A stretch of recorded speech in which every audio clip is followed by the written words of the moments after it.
Dear പാർക്കാണ്. Dear പാർക്കിൻ്റെ ഏരിയയാണ്. നമ്മൾ ഇവിടുന്ന് 1 കിലോമീറ്റർ ദൂരം വരും തെന്മല ഇക്കോ ടൂറിസത്തിലേക്ക്.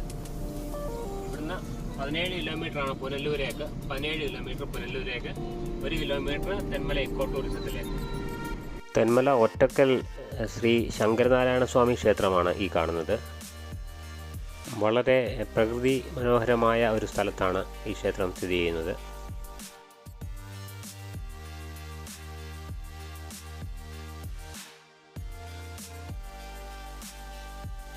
ഇതാണ് തെന്മല വ്യൂ പോയിന്റ്.